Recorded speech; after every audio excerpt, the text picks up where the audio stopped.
Hi, everyone, and welcome to Behind the Numbers. I'm Dave Bookbinder. Welcome back to the show where we dig deeper to understand what really matters most in business.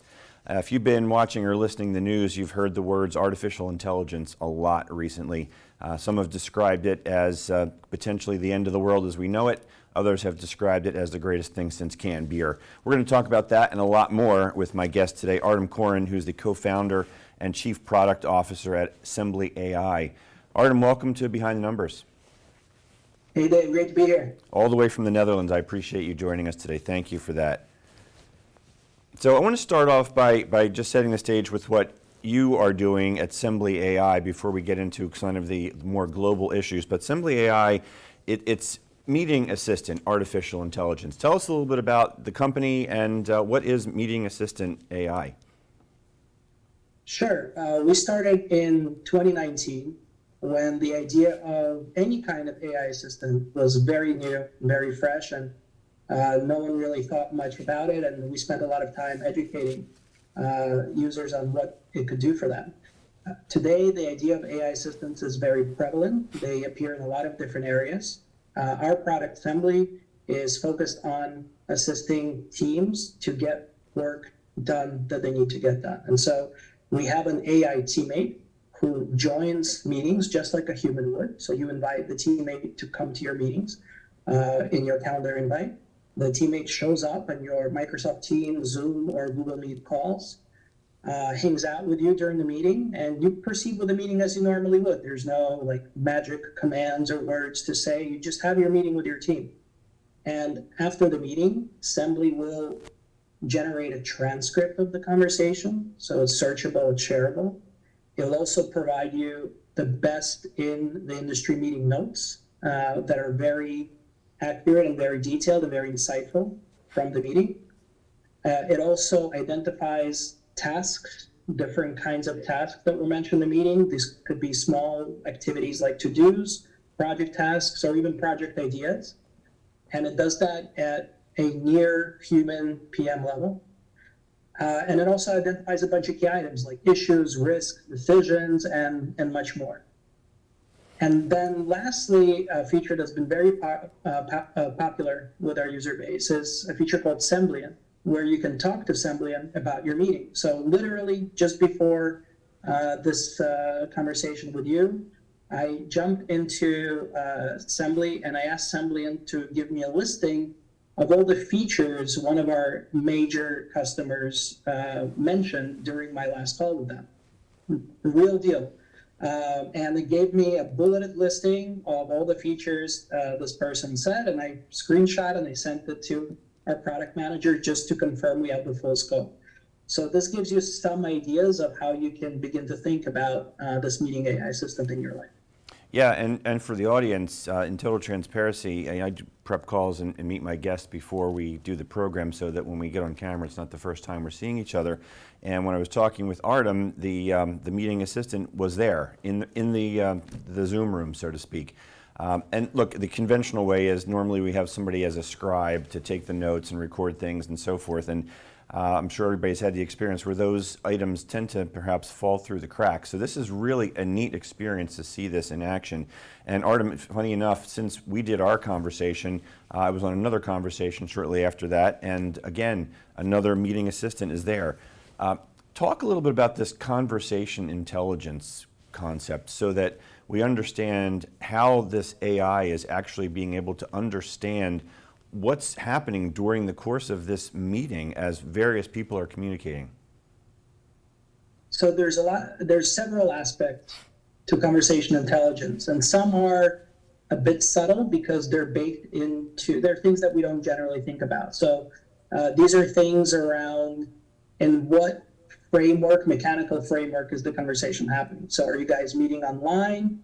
Are you meeting offline? Is it a hybrid? Who is part of this conversation? What kind of roles? With what purpose someone joins the conversation? So these are all meta elements of the discussion that factors into some of what we do. The next bit is language and culture. So it's very prevalent now to have global teams that can speak in different languages, but also in a mixed language during the same meeting. For example, on our teams, it's very common to flip between Ukrainian and Russian, or another language and English. And so it's important to understand the nuances of the different languages as well as mixed language discussion. So for that reason, for example, Sembly supports over 30 languages today and can also support mixed language conversations. And then finally, we get to the meat of the matter, which is really something new in the world today. It's just before, technology was facilitating the fact of the conversation. So instead of having to meet in person, you could use Zoom, Teams, Google Meet, and have an online discussion, and COVID accelerated that. But there wasn't much understanding of what was the discussion about, and there's not much the technology can do after the meeting was held. And so Sembly really turns that upside down, and it's listening to what's going on in the conversation. And so there's different things that it does. So one thing that's very important is it's trying very hard to understand who's speaking and saying what and when, because that's not an obvious thing to do.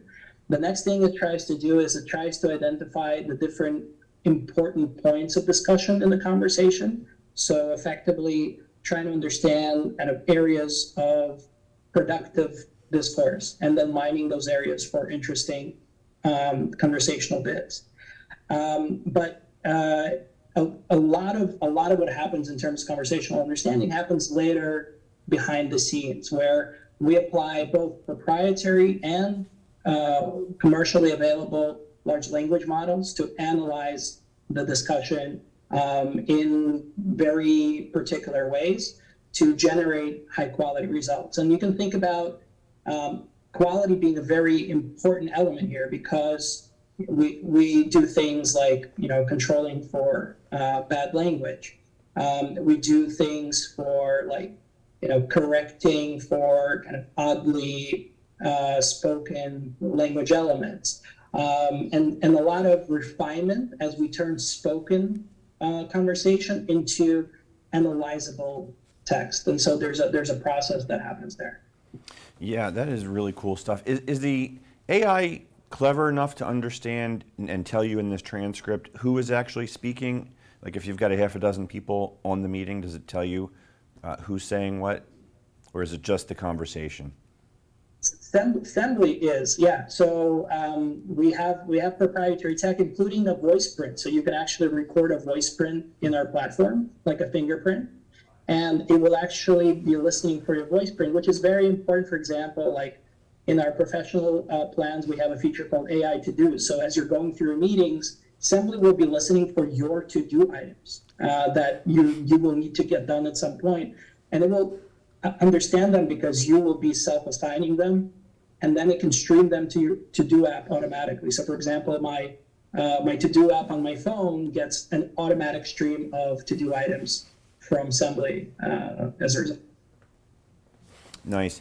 Artem, for folks who are watching and listening, want to learn more about you or Sembly AI, how can they reach you? So Sembly is www.sembly.ai. It's SEMBLY. You can go on the site and and register for a free trial, get to use the product, see how it works in your meetings. You can find me in LinkedIn as Artem Koren, Koren, or on Twitter as clearly Koren, one word. Great, thanks. We're coming close to the commercial break, Artem, but I want to get in one more question here. I want to talk about what happens after the meeting. Obviously, there's great opportunities for increased productivity once you've gotten this transcript. Talk a little bit about what happens after the meeting, how folks are using it. There's basically three camps of use after the meeting. Internal team meetings, external customer meetings, and town halls. And really depending on the mode of the meeting, it really varies what kind of use it is. So for the internal, you would go into the meeting summary to make sure that you've retained all the points of discussion. And by the way, Sembly can attend instead of you. So even if you weren't in the meeting, you can jump into the summary and see what the meeting was about. And then for internal, you're going to look at tasks. Our tasks are superb and really fill in some areas where you might have missed. Then for externally focused, our users like to connect their transcripts and meeting notes to CRMs. so you can have a running track record of conversation, and also build a library of your meeting notes across your wiki. And then finally, for town halls, and this is such a common use case, it takes organizations hours and days to summarize a town hall down and present it in a bolded list. It's a matter of 5 minutes if you have Sembly. That's awesome. And on that, we're going to take a quick pause here. Artem, don't go anywhere. You watching and listening, you sit tight. We will be right back on Behind the Numbers after this quick break. Expression in business that you can't manage what you can't measure. Business performance and business valuation, it's all measured by the numbers. But I've learned that the real lessons and the tough decisions that are made occur behind the numbers. My name is Dave Bookbinder. Join me and my guests as we go behind the numbers to understand what really matters most in business.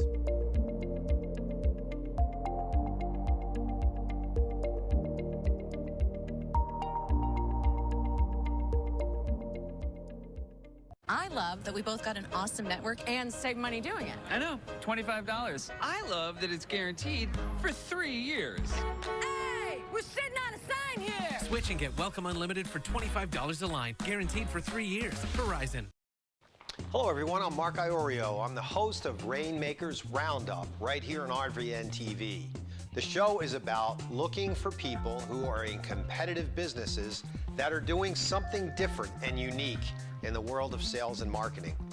Join me right here on Rainmakers Roundup on Wednesday mornings at 9 a.m. and then again on Thursday evenings at 6:30 p.m.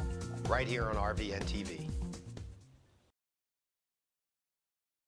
Oh, okay. Easy does it. We switched to Liberty Mutual and saved $652. They customize your car insurance, so you only pay for what you need. With the money we saved, we thought we'd try electric unicycles. Careful, babe. Saving was definitely easier. Hey, babe, I think I got it. It's actually... Okay, show off. Oh. Only pay for what you need. Liberty, liberty, liberty, liberty. Joanne, are you ready? Yeah, I'm ready. Market news, experts, the economy, investment topics, and much more. I'm Joanne Morgano, and this is Martin Salzman. And we're financial advisors. We'll give you the latest happenings on everything that affects your money. And have a little fun along the way. We will. Join us every Thursday and Friday at 6 p.m. on It's Your Money with Joanne and Martin.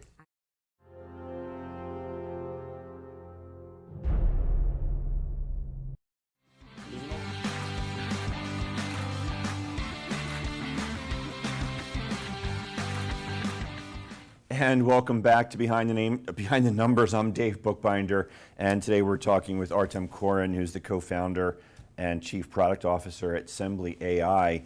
And folks, you can't script this stuff, but while we were at commercial break, I was telling Artem that my watch was listening in on our conversation and was trying to create a task, and in that moment, it actually said, "That's awkward." So, which is a great segue for me to share that obviously we've all been dealing with AI in some aspect, whether it's Siri or Alexa and so forth. But Artem, I want to get your take on the, I'll call it the bigger picture around AI. ChatGPT has gotten a lot of good press and admittedly somewhat not so positive. And as I said at the top of the show, there's the pendulum of opinion. Is it the end of humanity or is it the greatest thing since canned beer? What's your take on artificial intelligence? Where are we really here? We are on the cusp of the next major evolution in technology, very similar to the advent of the internet. The big difference between then and now, so I guess going back about 25 or so years in that, is that the change is happening even more quickly. And so if the onset of the internet took a few years to proliferate, the modern AI transition is counted in a matter of months, if not weeks. It's really going to shift a lot of common and typical paradigms that we're accustomed to around what we expect of software, how we use technology and for what, how it interfaces with us, how much it understands us and how personalized it is to what we're trying to achieve. In the near term, we'll expect results, the kinds of results that we want to get, whether they be artifacts like visual or audio or informational, to come in faster, more accurately, spanning much wider networks of information that have been possible before just using your Google searches. And so we're really on the precipice of a major technological revolution. Yeah, and I'd like you to share with us your thoughts on maybe the landscape today, where we are with AI and the other types of applications. Since you and I have started interacting, my so-called intelligent news feed has decided that I want to learn more about, I guess, what's called generative AI, the content creation piece. So I've been getting teasers. Click here and you'll write a 1,500-word article. What other applications are currently being deployed across the enterprise today? In some sense, modern AI is touching every bit of enterprise, and it's already been doing that in terms of machine learning and data science-based analytics. So where we were looking at primarily numbers and patterns and predicting. So cases were like fraud and customer segmenting, more kind of simple and more, let's say, digital use cases. Whereas now with generative AI, and this I think is where people who are not close to technology, they had a very hard time, and some still have a hard time accepting the fact that AI can be brilliantly creative and impressively productive in a artistic form. So this is both. This is all across music, across visual art of different types, and also across writing. You can have AI today that writes you an extremely compelling children's book that features your child's favorite character doing the things that your child enjoys listening to. It's really shown that this concept that we as humans were kind of keeping in our pocket, that's our own, which is this concept of creativity and innovation, is not a magical formula. It's something that with enough technological progress can be digested into bits and ones and zeros, just like anything else. Wow. So if I heard what you said in parsing some of it back, when you think about a music application, some of the greatest songs of all time could be superseded by artificial intelligence if you provide the right programming.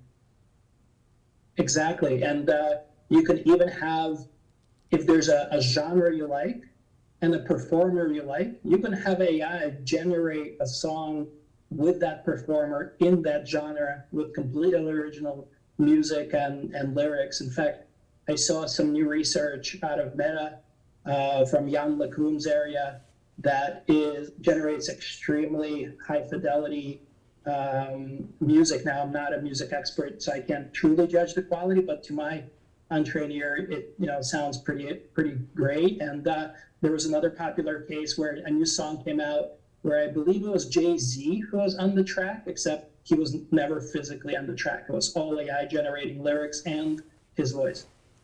Yeah, you talk about voice. Recently got a cyber training nugget that was distributed throughout our office, alerting us to potential fraud activities based upon AI-generated voice.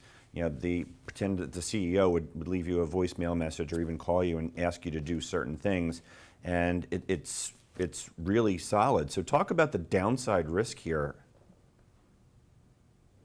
And just like with any great power, there's great responsibilities, right? Spider-Man told us that. So this technology can be used for a lot of good, but also, unfortunately, but very poignantly, for a lot of bad.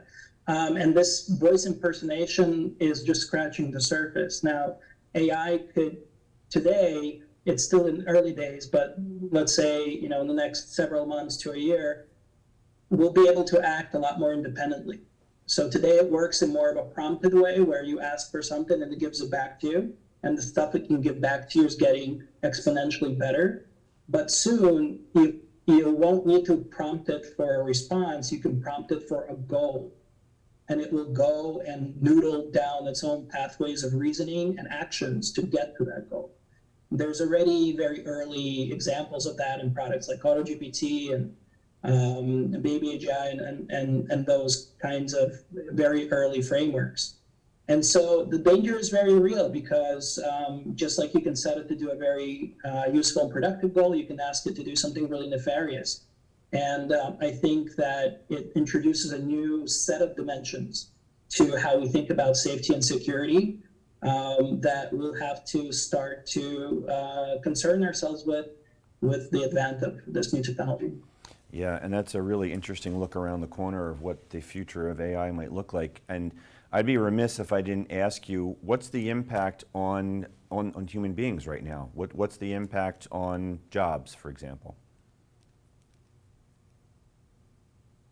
I would summarize it as a recalibration of jobs. There's a quote that I really like that said, AI won't take over the world, a human using AI will. And so there's new kinds of roles that it has sprung, roles like prompt engineering. Large language model developers are very in vogue, and people who know how to weave AI as a new kind of material into the business process are now very sought after. And of course, because AI now makes it more efficient to write code and look up information and automate certain kinds of tasks, there's a danger for those types of jobs to contract in some areas. And I think there's no broad sweeping statement, like you can't say, oh, like programmers are dead. Like, no, that's not true as well. You know, artists, programmers, everyone will have a place, continues to have a place and will continue to have a place. The nature of that work will likely shift in ways that incorporates the use of AI tools and assistant technologies. Plus, new roles will develop that are specifically around AI. But I think it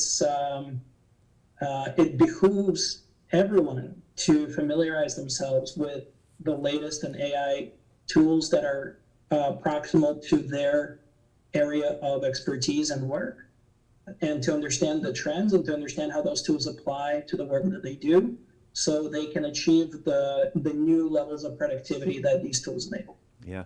Is it possible that AI could help in the medical field in developing cures for diseases?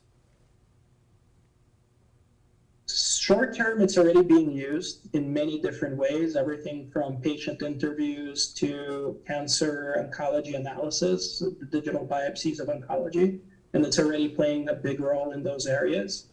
The future, I think, is mind-boggling as far as how much amazing progress we'll be able to make with the assistance of AI. And so if you can imagine in a scientific lab where an AI can support a researcher in figuring out formulations or certain DNA patterns that could address very complex and difficult diseases, including things like aging.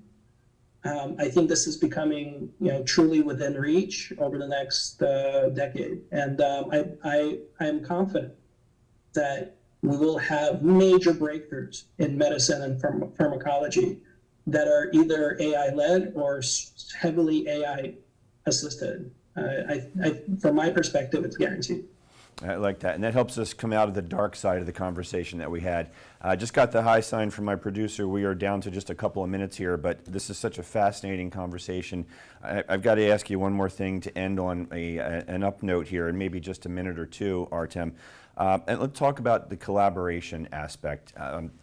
Does artificial intelligence allow for increased collaboration in teams as we think about the so-called future of work?